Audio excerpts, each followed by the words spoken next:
Hello，大家好，我係毛毛。今期咧，我哋會詳細介紹上下九步行街嘅美食嘅，同埋周邊酒店。最後咧，仲會去食一間最多觀眾推薦嘅燒鵝店。出發啦 ，Let's go！沿住呢條寶華路行落去，就可以去到長壽路地鐵站。之前兩期咧，我就詳細介紹咗寶華路嘅美食啦。有興趣嘅可以睇翻前面嗰兩期影片。我哋而家咧就沿住呢條路行落去，出發去上下九步行街。喺第一個轉彎位呢度，即係而家嘅周六福呢個鋪頭，以前就係十號商店啦。細嗰陣時仲可以嚟打醬油嘅。上下九步行街其實一共分咗3個部分，上九路、下九路同埋第十號路。最旺嘅其實係第十號路呢度，以前好高端㗎，落到最新最潮嘅店咧都會開喺呢度。而家就面目全非啦，關得七七八八啦。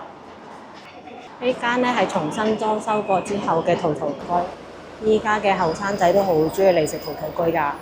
咁我之前都拍過一期詳細介紹啦，有興趣嘅咧就可以睇下百年茶樓陶陶居嗰期。裝修完嘅樣咧，同以前係咪真係一模一樣？因為我淨係睇過黑白相，已經唔記得佢嗰陣時彩色係咩色啦。有啲人話佢而家嘅配色咧有少少似靈堂喎，希望唔係啦。以前呢度唔係淨係得賣衫嘅店㗎，仲有 CD 鋪啊、眼鏡鋪，而家真係執得七七八八啦。而且好多都冇人接住嚟做，有好幾間都關咗門添。呢度黃色招牌呢個咧就係南信啦。佢屋企長輩話咧，呢間店大概係1980年左右先開嘅。最初期上下九一帶咧就得清平路口嘅杏花樓有雙皮奶食。當年咧仲有好多人係慕名而去㗎。不過南信開咗幾年之後咧，杏花樓就倒閉咗啦。南信喺我細個嗰時咧，仲有咖啡同奶茶賣嘅。好多老人都會帶份報紙過嚟坐，一坐就一個上午。南信左手邊個鋪頭仔咧，而家係做外賣嘅。呢度可以數碼點餐，亦都可以喺前台度點餐。菜單咧係同順記冰室一樣夾咗喺塊玻璃下邊，比較反光。所以我哋咧就睇翻個電子菜單啦。數碼之後就睇到啦，第一份咧係最熱銷嘅南信雙皮奶啊！可以揀凍，亦都可以揀熱，15蚊一碗。我哋點翻一份。大部分熱銷產品都係糖水。曾經咧，我都中意食佢呢度嘅雲吞麵㗎。不過後期有一次咧，見佢卸貨嗰陣時啊，用嘅係中央廚房出嚟嘅濃縮湯底。之後咧，我就冇再食過啦。而且而家確實係升價太多，比較貴。呢塊牛三星以前都好食嘅，不過係以前啦，而家就一般般。除咗粥粉麵飯之外，仲有飲品啦、小食啦、炒粉、炒麵、拉腸、粥，大部分都係糖水啦，有細分雪糕、涼粉、湯圓、薄餐、西米定黑糯米。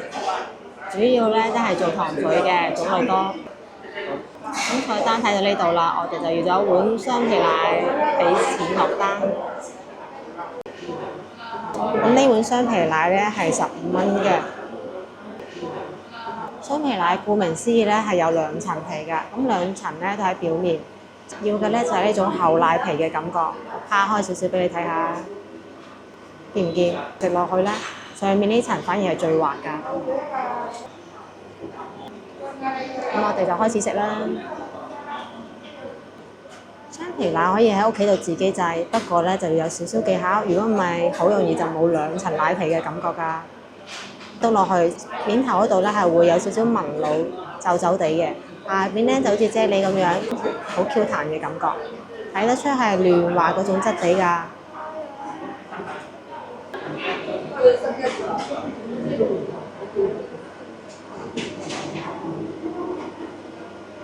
確實係非常之嫩滑㗎，不過越嫩滑越好奶味嘅雙皮奶咧，用嘅奶咧脂肪含量就會越高，所以要因住嚟食啊。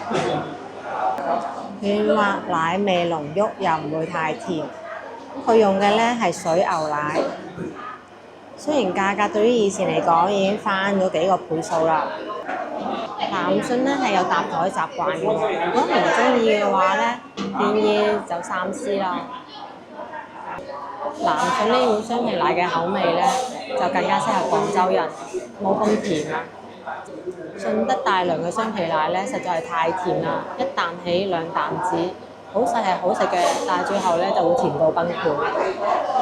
咁呢個咧係一個歷史問題，因為以前咧食得起糖係一個好架勢嘅表現嚟㗎。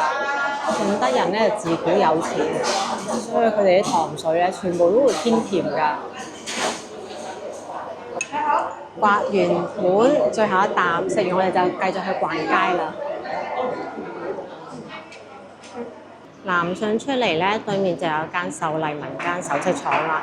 咁佢係打金鋪嚟嘅喎，開咗好多年啦。兼隔離嗰間黃振龍都好多年啦，專賣苦到痹嘅涼茶。再旁邊嗰間涼果店咧都好多年㗎啦，賣嘅咧就係嗰啲零食鹹濕嘢。地上阿九咧曾經有一段時間好興食豬腳薑㗎，見唔見到個牌仔？呢度咧就係有上阿九嘅第一間豬腳薑，咁佢講嘅啫。咁其實我咧就唔算話太中意上阿九呢邊食豬腳薑，因為咧我覺得呢邊嘅用醋都比較一般。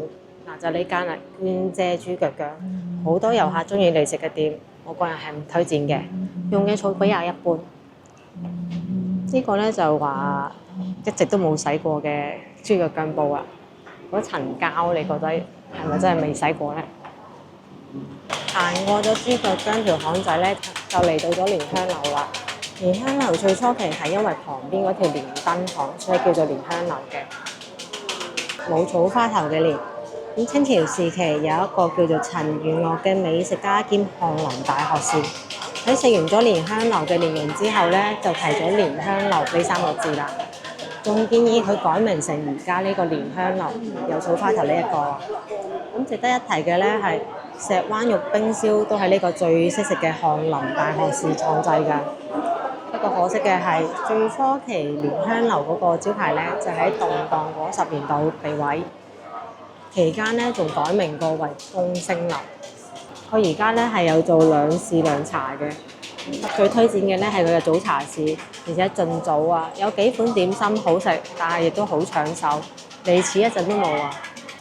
成日覺得佢聲名在外，出品好差，不過其實打折之後嘅蓮香樓咧，而家性價比係好高㗎，就睇嗰期嘅師傅仔嘅手勢得唔得啦？可能師傅有情緒，所以出品咧就唔算話太平穩。呢個蓮香樓招牌真係好矜貴嘅，每年嘅續費都要大幾百萬，而且唔俾佢開出荔灣區。其實老字號要發展真係好難。咁連燈巷路口呢度咧係有間馮養皮鞋嘅，都係非常多年歷史，喺西關呢一帶咧非常出名㗎。佢係做全手工皮鞋嘅。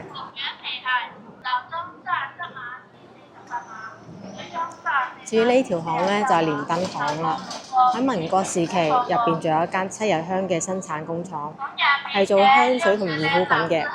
不過後嚟咧就因為公司合營就被並入咗美神集團。到而家都仲好多人幫襯㗎，人哋做手工皮鞋確實係買少見少。覺得好神奇咧，蓮香樓咁多年嘅招牌，點解仲要每年過去續費嘅？咁呢個咧就關於一個好長、好嚴重、好複雜嘅問題啦。有興趣嘅可以睇翻我新百年酒家蓮香樓嗰期啦，嗰度就有詳細講解咗點解招牌係要俾錢續嘅。嚟到呢個啊，而家咧叫做十浦美食城，以前咧其實叫福星廣場。最初期嘅大笪地清拆咗之後咧，就有一部分鋪頭搬咗過嚟呢度，同場秀路地鐵站旁邊。不過依家咧兩邊都冇晒㗎啦，大笪地咧就完全成為咗歷史。而呢個商場咧，其實都曾經吉咗好耐㗎，依家變成咗個美食廣場咁嘅樣。但係睇啲嘢食咧，拍烏蠅㗎，就知唔係好味啦。空調就好足，過嚟坐下降下溫就得啦。呢個路口行落去咧就係珠璣路啦。有興趣知道珠璣路歷史嘅，可以聽我哋講解珠璣路嗰期喎。嗰度都可以通往清平市場嘅。而喺呢個路口對面咧，係一家九曾經好出名嘅脆香餅家，已經執咗好多年啦。咁佢係因為經營不善而倒閉嘅，後嚟咧就俾越秀集團收購咗呢個品牌。雖然係重新經營，但係咧最後都係經營不善，又繼續倒閉咗啦。而呢個鋪位咁多年咧都冇再租出去過。以前上下九啲商鋪好中意播勁歌豔，而家收斂咗好多，冇咁嘈。呢個美食廣場就好多年啦，荔灣名食家開咗咁多年，算係一個好早期嘅美食廣場啦。裏面有好多間店，不過咧附近嘅老街坊其實都唔中意過嚟食㗎。咁佢入邊咧係有3間鋪嘅，有五斬記啦、南信啦，同埋歐盛記。歐盛記嘅雲吞麵咧曾經好出名，不過開咗入嚟之後出品就差咗好多。我其實都好多年未食過啦。喺紙質餐牌自己寫低個 number， 再去前台度落單嘅，可以俾現金，亦都可以數碼支付。因為3間鋪頭，所以個餐牌咧你就認住睇緊嘅邊一部分。南信呢邊咧，梗係以呢個甜品為主啦。而後邊去到咧就係歐盛記啦，就以麵食為主，湯粉麵。咁我哋係會試一下歐盛記呢個鮮蝦雲吞麵嘅，24蚊定價，咁睇落去咧就唔算貴。話晒邊個都35蚊啦。咁仲有五斬記咧係食粥，而鹹煎餅咧係喺門口嗰度直接攞，直接俾錢買。好啦，我哋落單啦。落完單之後咧，佢係會送上水嘅，證明你係khách人嘅意思。呢間雖然我少過嚟食，但係以前都見過幾多人都願喺度食㗎。24蚊嘅歐盛記鮮蝦雲吞麵，淨係睇個擺盤啦，就唔正宗啦。雲吞係直接擺面嘅，有5粒。麵咧就喺下邊，上面咧就有飄住啲韭黃。至於個湯色咧，算係清嘅，但係色澤咧就唔係好靚。而雲吞咧係大隻嘅，咁啊包嘅肉比較多，所以嗰度咧係冇甘魚味㗎啦。蝦咧同寶華差唔多啦，就一隻嘅啫，大部分都係豬肉。皮又到時幾薄下，起碼俾我睇得清入邊嘅餡料。試咗個湯先。有啲淡，個湯係比較淡，而且有少少味精味，有咩大地魚嘅感覺。我試下個麵先，哇！新鮮上嚟好熱啊！麵咧就唔算好大牙，我覺得係冇咩竹升麵嗰個感覺嘅，比較似蛋麵咯，而且冇咩手工感。唔知係咪真係機製蛋麵啦？確實係比較普通嘅。咁一道價值重頭戲，我隻雲吞啦。睇個頭咧，肯定冇可能一啖過啦。係咪啊？我盡力啦。確實係淨係得隻蝦嘅，比較特別嘅係放咗少少韭黃喺入邊咯。豬肉咧係剁嗰種豬肉，而且係撈咗味精落去嘅，所以感覺真係好普通嘅一碗。呢個美食廣場咧本身都係遊客先嚟㗎啦，本地人都唔嚟食，可能同本體店咧出品係有差距嘅啦。食清咗啦，黑色一粒粒嘅咧係胡椒粉而唔係大地魚粉，真係冇剁大地魚㗎。咁佢俾咗隻碗仔嘅，我又決定分開嚟食啦。俾我小伙伴幾粒雲吞啦。見佢咁辛苦，一日到黑拍片揸機冇嘢食，整多粒俾佢啦。我大方啲，俾多粒佢。我24蚊，大頭係佢㗎啦。我食齋麵得啦。小伙伴叫我講㗎，佢覺得非常之唔 OK 啊。24蚊係虧嘅，真虧。意外嘅係喺度飲杯茶翻係幾舒服喎，唔苦嘅，唔係茶渣嚟嘅，有少少涼茶嘅感覺，下一下火。咁建議咧，真係行到攰，間鋪都爆滿情況下，嚟呢度點翻份最平嘅，嘆佢杯茶，唞個空調，等冇咁熱之後再去逛咯。食完走人，真係揾啲嘢嚟醫下肚先得。希望我今期唔會拍成咗上下九追全踩坑之類啦。旁邊呢度咧有而家新開翻嘅西魚樓，以前咧我都介紹過。舊陣時有好多間魚字輩嘅茶樓，而西寓樓咧就係其中一間，因為依家咧就冇茶飲，就淨係做餅。當然啦，肯定就已經唔係當年嗰個老闆啦，都係由其他人嚟經營嘅。我都係過嚟試翻下，而家啲餅整得好好睇嘅喎，起碼有賣相，唔知有冇品質啊？你覺得邊樣最好食啊？我哋嘅鳳梨酥啊，或者芝士奶酪啊。咁我見芝士奶酪剩翻得最少嘅，我決定要一個芝士奶酪，俾一個得啦。好嘅。賞味期咧係得4日嘅啫，常溫保存，買完咧就好快啲食咗佢啦。至於鳳梨酥嘅話，我覺得應該冇人咪得過台灣啦。我哋個鳳梨酥都唔錯㗎，係咪啊？入邊好多都係加咗嗰個冬瓜肉啊嘛，我哋呢個係純鳳梨果肉。哦，OK，好。嗱，要唔要袋啊？唔使啦，環保啲啊嘛。好，嚟就等我哋陣間開始啦。6蚊雞，芝士奶酪。茶樓咧就冇得飲茶啦，得翻餅食，有睇下得唔得？6蚊雞嘅芝士奶酪酥，其實酥唔酥唔好聽聲啦，用睇嘅啦，已經好明顯啦。有幾層啊？屈指可數。咁係有芝士味嘅，係有奶酪味嘅。只可以話佢定價好市價，出品咧就唔係好對得住咯。行到嚟呢一度咧，其實都仲係第10號範圍，都仲未到下九路嘅。呢度咧有間平安大戲院，就終於換咗個招牌啦。有一段時間咧都係維持住舊嗰陣時嘅招牌㗎。佢哋咧係1951年開業，一直經營到依家。唔單止有電影睇，仲有粵劇演出。而家成個都裝修過。2樓上邊咧係好現代化、好乾淨企理嘅，空調都好足，就係個場咧有啲細。至於1樓咧，實在冇錢嚟擴張吧。以前嘅1樓咧好大嘅，而家得翻呢個電梯口位啦。雖然而家咧就唔再入去睇戲啦，但係可以睇一睇佢嘅建築嘅。平安大戲院呢個成個建築咧都真係舊嗰種風格嚟㗎，非常之有特色。無論係門窗定係廊柱，定抑或係上面嗰個艇仔咧，成條39就得翻幾間古樓咧，係上面有個艇仔嘅咋。嗰2間百年茶樓同埋平安大戲院都一棟。少量嘅咧係私人民宅，不過好多因為產權唔明晰又冇辦法維修，已經變得破破舊舊啦。呢度咪又有一個蓮香樓招牌咧，確實蓮香樓咧喺39度有好多間餅店嘅，除咗食飯嗰間之後，全部都係餅店嚟㗎。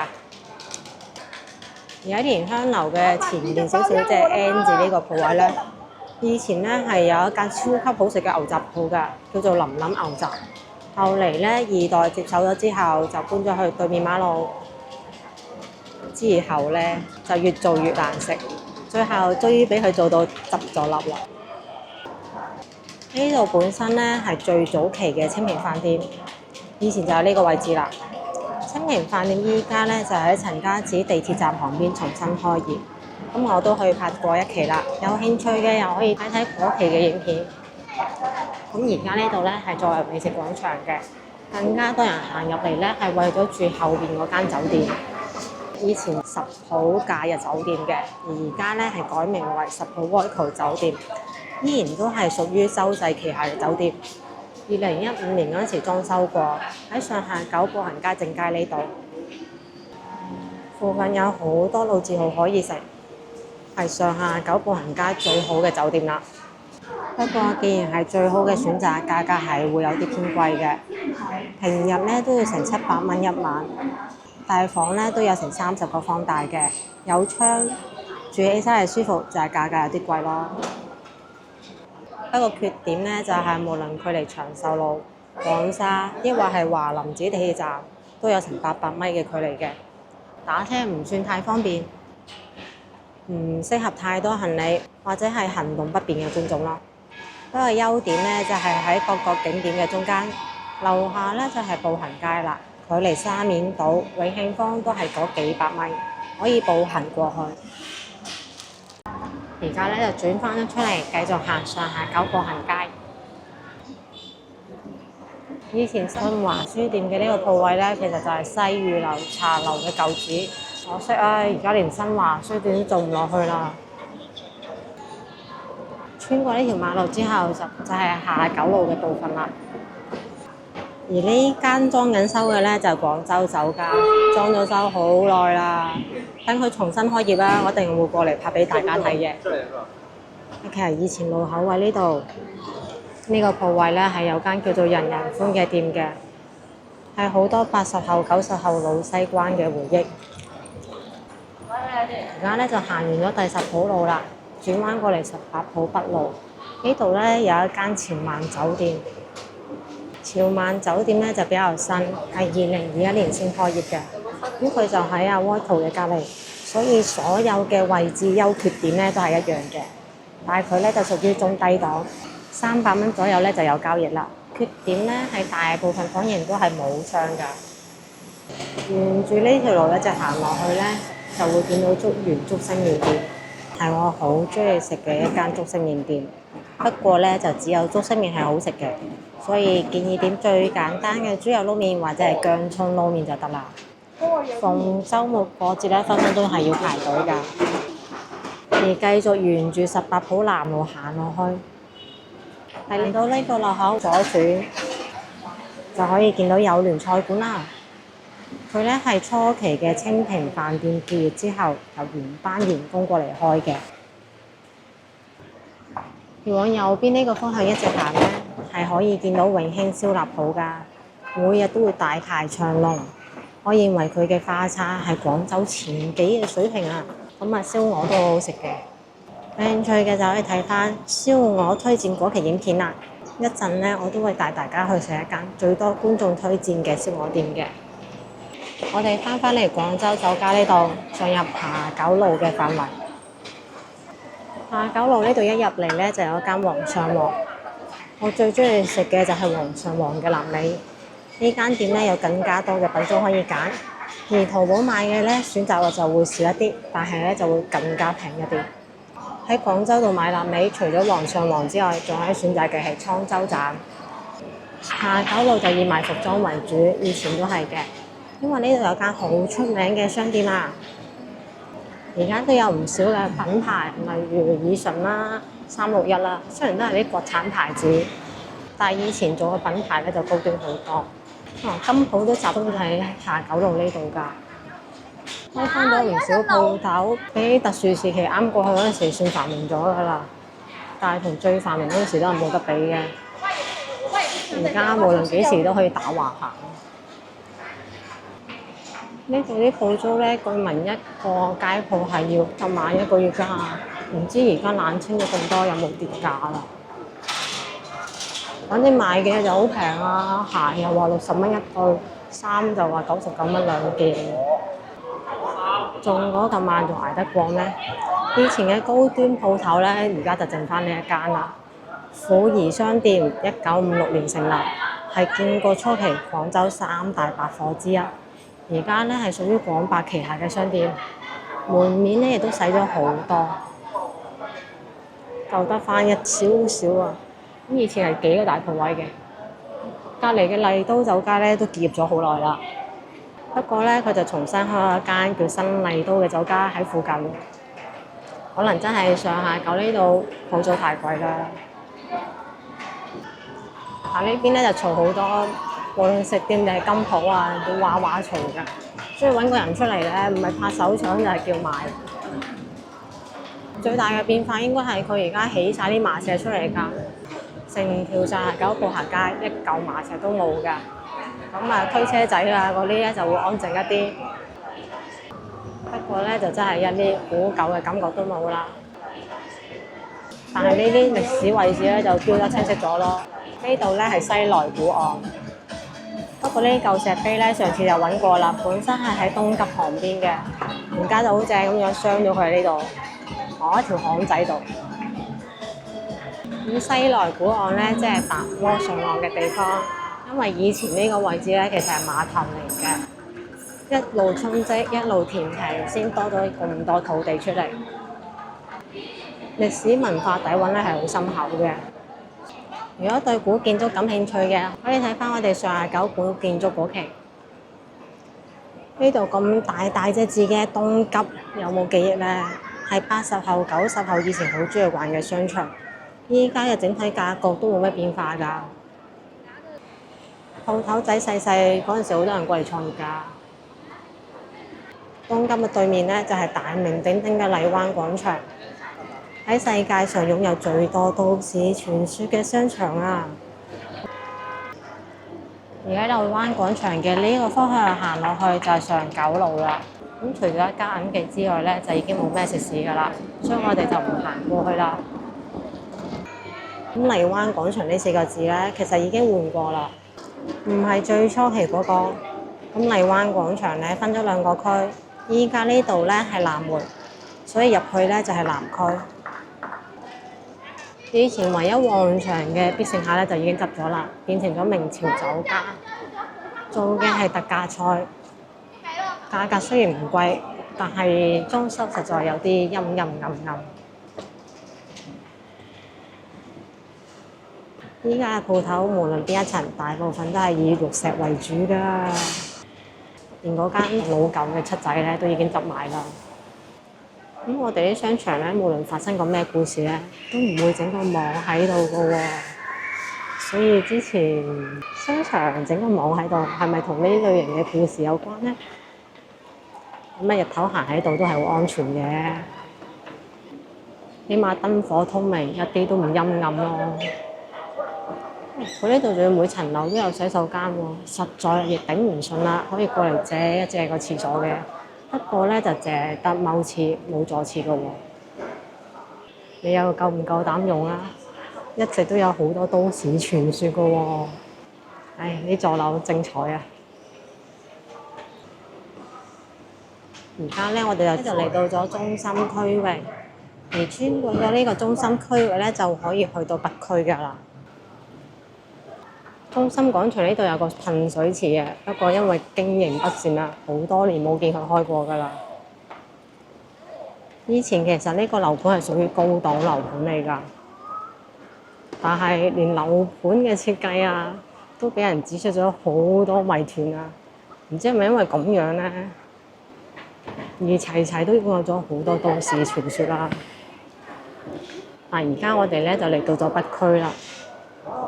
哇！一行入嚟，一陣涼風吹過，不過係都市傳說最猛嘅地方啊！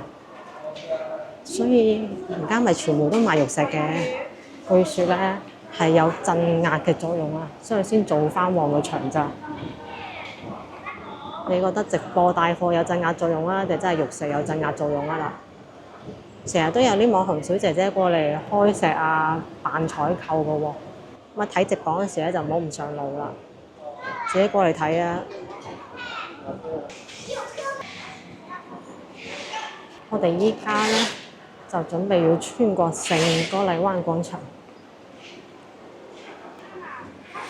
呢個批玉石好似都係國內人多，好少話批出去賣嘅。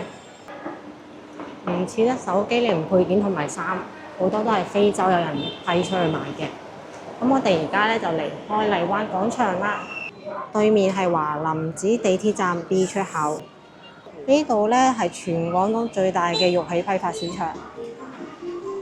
咁我哋要去嘅地方咧喺右手邊，去食一間最多觀眾推薦嘅燒鵝店。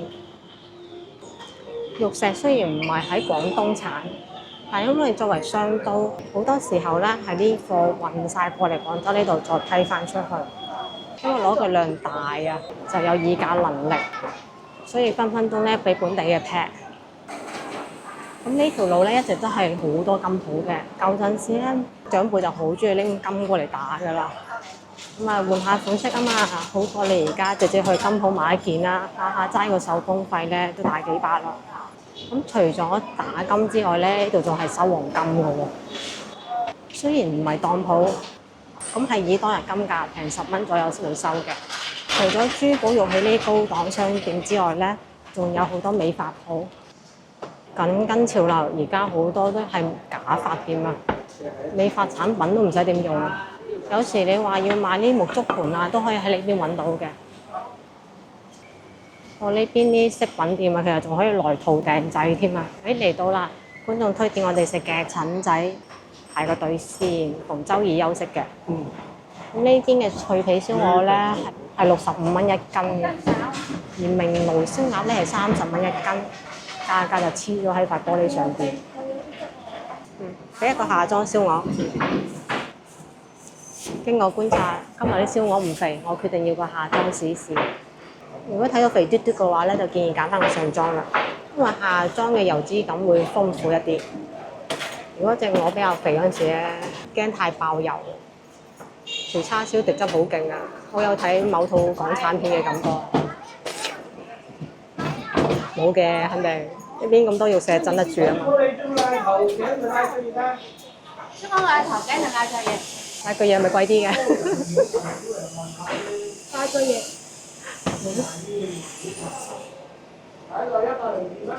102蚊7號，咁啊斬料店計到盡。係下裝下裝。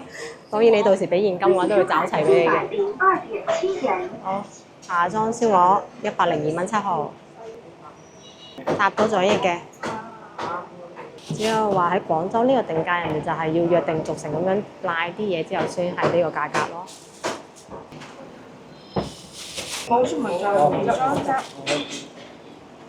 喜提我嘅下裝燒鵝，我哋繼續向前行，仲有幾間鋪同你哋介紹一下。介紹完我就食我隻燒鵝啦，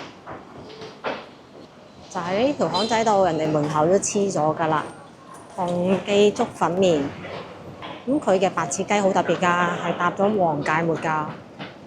鋪仔非常之細，雖然評定咗為米芝蓮店，但係推薦榜嚟嘅啫。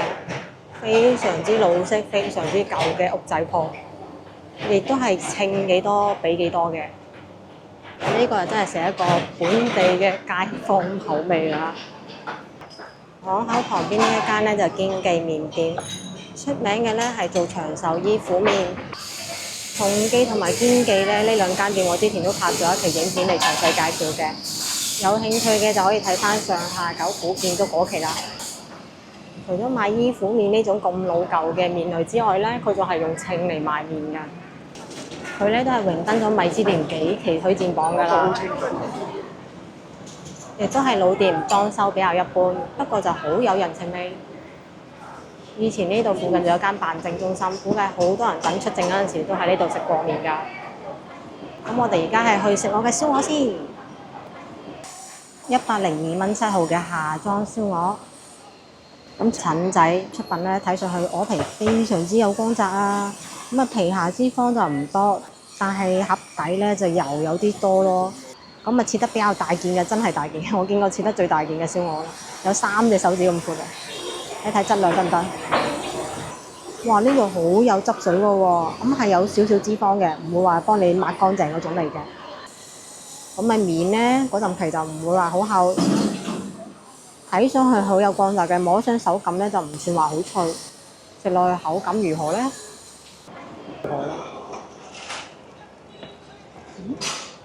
特別，確實係特別，佢啲鵝肉非常之鮮甜，係我食過咁多間之中咧最鮮鵝肉味嘅，確實係用新鮮鵝做咧先有呢個效果。肉質飽滿，但係衰在啊皮有少少薄啊，所以食落去咧我覺得唔夠脆咯。如果覺得佢嘅鮮鵝味咧太明顯，就可以點翻佢嘅燒鵝汁啦。既然佢搭配咗俾你，自然就有咁嘅用途啦。皮啊真係薄咗少少，所以就冇嗰種爆汁嘅感覺啊。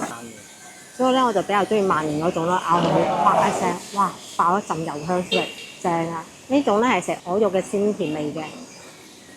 唔怪得啱先問佢有冇酸梅醬嗰陣時，佢話冇啦，因為佢呢種做法咧確實唔適合配酸梅醬，太搶味啦，會冚晒佢鵝肉嘅鮮甜。但係都好推薦呢間，換個口味又試一試啊嘛，試咗先知邊個先係你心目中嘅第一名。因為永興、萬年同埋襯仔真係3種唔同嘅風格嚟㗎。食呢樣嘢咧就好睇個人口味嘅，因為我就成日食，但我有個人嘅喜好㗎嘛。今日嘅上下九步行街咧就逛到呢一度啦，我咧就斬料翻屋企食飯啦。咁中意我視頻嘅話，記得關咗頻道喎，點個 like 翻去俾朋友仔。下期見啦，拜拜。